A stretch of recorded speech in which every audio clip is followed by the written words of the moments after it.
नमस्कार मु जितेंद्र आपण मानक स्वागत करुच्ची दैनिक न्यूज ओडिया चैनल को। तो आज सारा दिन कौन सब बछा बछा और टॉप न्यूज गुड़िक रही चलते संपूर्ण भिडियो जानी नवा। आसंता मे 7 तारिख जाए वर्षा 13 जिला को येलो वार्निंग जारी। चल देखि नवा संपूर्ण अपडेट कौन रही। चलित मासर प्रथम सप्ताह राज्य विभिन्न जिले में वर्षार संभावना रही है। भुवनेश्वर स्थित आंचलिक पाणीपाग विज्ञान केन्द्र पक्षर आकलन कर पाणीपाग विभाग पक्षर कहुई मे 2 तारिख अर्थात आज मयूरभंज गंजाम और गजपति जिला को ऑरेंज वार्निंग जारी कर कुआपथर वर्षा सह 50 ରୁ 60 किलोमीटर बेगर पवन बहिबा नहीं मध्य सूचना रही। बिजुली घड़घड़ी सह वर्षा नहीं 13 जिला को येलो वार्निंग जारी कर बालेश्वर भद्रक जाजपुर केन्द्रापड़ा जगतसिंहपुर कटक पुरी खर्दा नयागढ़ सुंदरगढ़ केन्दुझर कोरापुट एवं रायगड़ा जिला सामिल रही। सूचना योग्य किछि दिन धरी राज्य में काला वर्षा वर्षा जारी रही। अनेक स्थान में कुआपथर वर्षा होउछि। राज्यवासी 45 डिग्री रताती आश्वस्ति पाई। चलन देखा परवर्ती अपडेट कौन रही। राज्य में धान किणा नहीं आसला बड़ खबर। राज्य में चलित रबी ऋतु में धान किणा नहीं विभिन्न विभाग प्रस्तुति शेष हो जाइए। संपृक्त विभाग गुड़िक मध्य समन्वय रखी धान किणा सुपरिचालना पर विस्तृत आलोचना कर उपमुख्यमंत्री कनक वर्धन सिंहदेव अध्यक्षतार लोकसभा भवन स्थित तृतीय महला सम्मिलन कक्ष अनुष्ठित उक्त आंत मंत्री स्तरीय समीक्षा बैठक में यह आलोचना होइछे। खाद्य जोगाण एवं खाउटी कल्याण विभाग प्रमुख शासन सचिव संजय कुमार सिंह चलित वर्ष खरीफ धान किणा संपर्क में बैठक में सूचना प्रदान करथिले। गत खरीफ ऋतु में प्राय 16,60,000 चाषी प्राय 73,45,000 मेट्रिक टन धान संग्रह कर एनिमते चाषी को सर्वनिम्न सहायक मूल्य बाबद को 16,853 कोटी एवं इनपुट सहायता भाव 5,862 कोटी टंका प्रदान कर चलित रबी ऋतु आसंता जून 30 तारिख पर्यंत धान किणा प्रक्रिया जारी रहिबो। चलित रबी ऋतु में 14 लाख मेट्रिक टन धान संग्रह पर लक्ष्य धार्य होइथिबा नै बैठक में अवगति कर निमंते प्राय 3,37,000 चाषी पंजीकरण करिसेंते, जहाँ गत वर्ष तुलन में अधिक रही। चलित रबी ऋतु में मोट 20 जिले में 965 प्राथमिक कृषि समवाय समिति माध्यम धान किणा प्रक्रिया आरंभ कर। चलन देखिए परवर्ती अपडेट कौन रही। दीघा जगन्नाथ मंदिर नामकरण को नहीं तीव्र विरोध। चलन देखना संपूर्ण अपडेट कौन रही। दीघार अक्षय तृतीया दिन प्रतिष्ठा पाई जगन्नाथ मंदिर नामकरण को नहीं देखा तीव्र विवाद। सेठारे जगन्नाथ मंदिर है खुशीर कथा, किंतु जगन्नाथ धाम नामकरण करने को सेवायत मैंने तीव्र विरोध कर ब्रह्मस्थापन कथा को नहीं पुरी सेवायत मैंने तीव्र विरोध कर।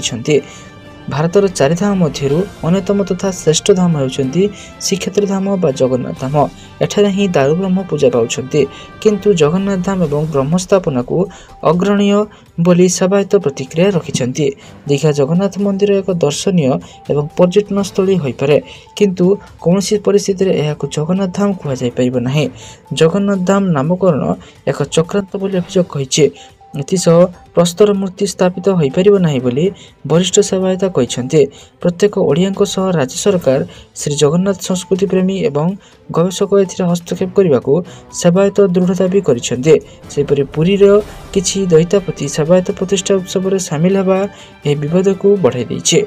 चलन देखिया परवर्ती अपडेट कौन रही। आसिला बड़ खबर, आज प्रकाश पाइब मैट्रिक परीक्षा रिजल्ट। चलन देखना संपूर्ण अपडेट कौन रही। ओडिशा माध्यमिक शिक्षा परिषद बीएससी घोषणा करिछि जे 2025 वर्षर मैट्रिक फलाफल आज अर्थात मे 2 तारिख प्रकाश पाइब। एही रिजल्ट अपराह्न 4 कटक स्थित बीएससी मुख्यालय रे विधिवत भाव प्रकाश कर। यापर संध्या 6टा पर छात्र छात्री माने बोर्ड ऑफिशियल वेबसाइट www.bscodisha.ac.in एवं www.odisharesult.nic.in रे समानकर फलाफल देखि परिबे। बीएससी अधिकारी कहवा अनुसार एही वर्ष मैट्रिक परीक्षा प्राय 5.5 लाख छात्र छात्री अंशग्रहण करथिले। परीक्षा फेब्रुआरी रु मार्च 2025 मध्य अनुष्ठित होइथिला। कोविड-19 महामारी प्रभाव एवं ऑनलाइन शिक्षार आह्वान सत्वे परीक्षा सुचारू रूपे परिचालित होइथिला। पाठ्यक्रम रे किछि ह्रास एवं छात्र छात्री सुविधा पई ऑनलाइन संबल जगाई दिया जाइथिबा बीएससी पक्षरु सूचना दिया जाइछे। छात्र छात्री माने समानक रोल नंबर एवं जन्म तारीख व्यवहार करी वेबसाइट रे फलाफल जांच करि परिबे। या सहित एसएमएस माध्यम रे मध्ये रिजल्ट जानिबार सुविधा उपलब्ध हेबो बोली बोर्ड पक्षरु सूचना दिया जाइछे। एथि पई छात्र छात्री माने निर्दिष्ट नंबर को मेसेज पठाई परिबे जहार विवरणी वेबसाइट रे प्रकाश पाइबो। एही रिजल्ट प्रकाश पाइबा परे छात्र छात्री माने समानकर आगामी शिक्षा यात्रा पई प्रस्तुत आरंभ करि परिबे। जे माने फलाफल नै असंतुष्ट हेबे समाने पुनः मूल्यांकन किंबा पुनः जांच पई आवेदन करि परिबे जार विवरणी बोर्ड वेबसाइट रे उपलब्ध हेबो। छात्र छात्री एवं अभिभावक मानकु परामर्श दिया जाउछि जे समाने ऑफिशियल वेबसाइट रो ही फलाफल जांच करंतु एवं अन्य कोनोसी अण आधिकारिक उत्स पर निर्भर करंतु नाही। चलन देखिया परवर्ती अपडेट कोन रहिछि। सहरांचल गरीब लोकंक पई आसिला सहयोग। सहरांचल गरीब पई आरंभ होला स्वतंत्र प्रयास सहयोग। एनै सूचना दैछन्ती गृह निर्माण एवं नगर उन्नयन मंत्री कृष्णचंद्र पात्र। हाथ पांतरे विभिन्न योजनार फायदा पहुंचाइबो सहयोग। प्रारंभिक भाबे 8टी विभागर 13टी योजना को शामिल करा जायछि। आवास राशन कार्ड आयुष्मान भली 13 योजना सामिल रहउछि। तबे प्रथम पर्यायर 8टी जिल्लार 44टी पौरांचल रे कार्यकारी करा जिवो। खर्दा कटक भद्रक गंजाम सुंदरगढ़ संबलपुर केन्दुझर मयूरभंज रे ए योजना कार्यकारी हेबो। एनै सूचना दिया जायछि। गृह निर्माण एवं नगर उन्नयन मंत्री कृष्णचंद्र पात्र आज ठारू 2 मास डोर टू डोर बुली सर्वे करिवे फ्रंटलाइन वर्कर। एही खबर अन्य को शेयर करंतु जहा फल समस्त जानि परिबे एही योजना विषय रे। चलन देखिया परवर्ती अपडेट कोन रहिछि। आज ठारू 3 मास जाय बंद रहइबो भितरकनिका। जुलाई 31 जाय रहइबो कटकणा। आज ठारू पर्यटकक पई 3 मास बंद रहइबो भितरकनिका। मे 1 तारिख रु जुलाई 31 तारिख जाय देश विदेश रे पर्यटक मानक पई भितरकनिका बंद रखा जिवो। बौला कुम्भीर मानकर प्रजनन ऋतु होइथिबारु याक दृष्टि रखी वन विभाग एही पदक्षेप नेइछि। एही समय रे बौला कुम्भीर माने अंडा देवको निरापद स्थान ठाब करी बास करी अंडा देइथान्ते। जुआर माडु नथिबा स्थान रे अर्थात स्थल भाग रे कुम्भीर बसा करी अंडा देइथाय। एही समय रे मां कुम्भीर माने अधिक हिंस्र होई पड़िथान्ते। एही 3 मास पर्यंत कोनोसी पर्यटक भितरकनिका भितर को प्रवेश करि परिबे नाही बोली वन विभाग नियम जारी करिছে। एही समय रे माछ धरा बोट एवं अन्यान्य मोटर चालित बोट गुडी को जातीय उद्यान रे निषिद्ध करा जायছে। मात्र अगस्त 1 तारिख रु पुणी थरे भितरकनिका जातीय उद्यान पर्यटक मानक पई खोला जिवो। तो चलन देखिया परवर्ती अपडेट कोन रहिछि। बंद होई जिवो एही 15टी बैंक टंका रखिथिले सावधान। चलन देखिनबा संपूर्ण अपडेट कोन रहिछि। सूचना अनुसार एही 15टी ग्रामीण बैंक अन्य बैंक सहित मिश्रण हेबो। एथिरे आंध्रा ग्रामीण बैंक, उत्तर प्रदेश ग्रामीण बैंक, बरोडा ग्रामीण बैंक, पश्चिम बंग ग्रामीण बैंक एवं गुजरात 2टी ग्रामीण बैंक शामिल रहिছে। प्रत्येक राज्य रे एक ग्रामीण बैंक रहिबा को योजना कर दैছে जहा से राज्य रे समस्त ग्रामीण बैंक को एकत्रित करिवो। एठी प्रश्न उठुछि एही बैंक गुडी करे थिबा ग्राहकंक टंका सुरक्षित हेबो कि नाही।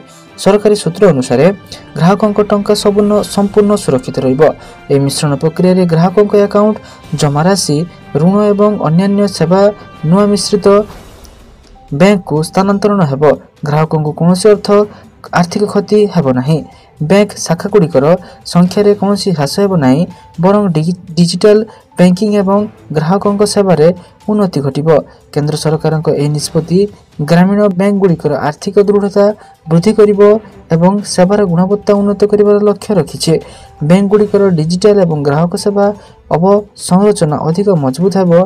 ग्राहक माने अधिक आधुनिक बैंकिंग सुविधा पाइबे जेपरि कि मोबाइल बैंकिंग, इंटरनेट बैंकिंग एवं एटीएम सेवा। एकत्रित बैंक गुड़िक आर्थिक दृष्टि अधिक सक्षम हेबे जहाँ ग्रामांचल रे ऋण एवं अन्य सेवा प्रदान रे सहायक हेबे। चलन देखिया परवर्ती अपडेट कोन रहिछि। बालेश्वर जिल्ला रे ब्लॉकिंग चेकिंग जोरदार 10 स्थान रे चेकपोस्ट जारी। चलन देखिना संपूर्ण अपडेट कोन रहिछि। पहलगाम आतंकवादी आक्रमण पर समग्र देश हाई अलर्ट रहिछि। विभिन्न संवेदनशील अंचल रे अवरोध एवं जांच करा जाउछि। एक दृष्टि रखी ओडिशार बालेश्वर जिल्ला रे चेकिंग ब्लॉकिंग जोरदार करा जाइछि। गोविंदा विभागर सतर्क सूचना पर बालेश्वर पुलिस 10टी स्थान रे चेकिंग पॉइंट स्थापन करिछि।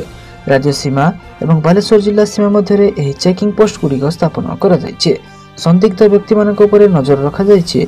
विशेषकर पश्चिमबंग सीमांत उदयपुर 60 नंबर जातीय राजपथ लक्ष्मणनाथ एवं भगराई सीमार कड़ाकड़ी चेकिंग करा जाउछि।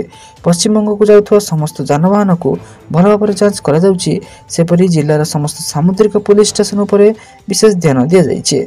पुलिस उपकूल अंचल बेआईन कार्यकलाप एवं सामुद्रिक डंगा उपर नजर रखुछि। कसाफला एवं तासारी सामुद्रिक पुलिस स्टेशन द्वारा जलपथरे पेट्रोलिंग करा जाउछि। पिलामानकु स्मार्टफोन एवं टीवी ठारे दूर रखिया पई करा जाउछि नियरा प्रयास। इंडोनेशिया रो पश्चिम जाभा ठारे थिबा बांडुगो सहरर पिलामानकु स्मार्टफोन एवं टीवी ठारे दूर रखिया पई प्रशासन एक व्यवस्था करिछि। एही व्यवस्थाटी हेउछि पिलामानकु एसबुरु दूर रखिया पई कुकुड़ा छुआ पनीपरिबा एवं फल गछ एवं एहार मंजी दिया जाउछि, जहा द्वारा पिलामाने स्मार्टफोन और टीवी को छाड़ी एसबुर जत्न नेबे। स्थानीय प्रशासन मतरे सेमाने सहर में 10टी प्राथमिक विद्यालय एवं 2टी जूनियर उच्च विद्यालय में 2000 कुकुड़ा छुआ एवं 1500 गछ मंजी उपलब्ध कराइछन्ति। बांडुगो सहरर मेयरଙ୍କ मतरे आजिकाली सब स्कूल स्मार्टफोन धरुछन्ति, सेमाने इंटरनेट बिना रही पारु नाहंती। यह द्वारा सेमानक समय बर्बाद हेबा सह जो काम गोटे लोक 2 घंटा करा जिबा कथा सेही काम को 6 घंटा नेउछि। एथिपई छुआ मानक स्मार्टफोन दूरे रखिया पई यह ही ठीक अटे। यह नियम को बहुत शीघ्र पूरा सहर लागू कर दिया जिवो। प्रशासन व्यवस्था को देखिकी अभिभावक माने निज मत देइछन्ति। स्मार्टफोन व्यवहार करबा ठारू भल गछ एवं प्राणी मानकर जत्न नेबा। पिलामानकर भी ए व्यवस्था में बहुत खुशी अछन्ति। तो यही व्यवस्था आम भारत वर्ष एवं आम ओडिशा जे माने चाहुछन्ति आम भिडियो तले निश्चित भाव कमेंट करि परिबे। 3000 टंका हेबो सर्वनिम्न पेंशन राशि। तो चलो देखि नबा संपूर्ण अपडेट कौन रही। अणसंगठित क्षेत्र में कार्यरत कर्मचारी आसला भल खबर, कारण केंद्र सरकार पेंशन योजना ईपीएस अंतर्गत सर्वनिम्न पेंशन को 1000 टंका 3000 टंका को वृद्धि करने को प्रस्तुति होउछन्ति। आगामी किछि मास भितर यह लागू हो पारे। सरकार द्वारा यह बड़ घोषणा यहीपरि समय हेबाकु जाउछि जेतेबेले दरदाम वृद्धि एवं वयस्कों सामाजिक सुरक्षा को नहीं चिंता बढ़ी जाउछि। ईपीएस होउछि भारतर संगठित क्षेत्र कर्मचारी एक अवसरकालीन योजना। यह कर्मचारी भविष्य नीति पांठी संगठन ईपीएफओ परिचालना करिथाय। ए संपर्क में जड़े सरकारी अधिकारी कहते जे सर्वनिम्न पेंशन प्रति मासरे 3000 टंका करने प्रस्तुति चली। दीर्घ दिन हेबो ए प्रस्ताव विचाराधीन रही। सारा दिन पर बछा बछा और गुरुत्वपूर्ण खबर जानापी आम चैनल को सब्सक्राइब कर रखु और आम वीडियो गोटे लाइक कर दिंतु। धन्यवाद।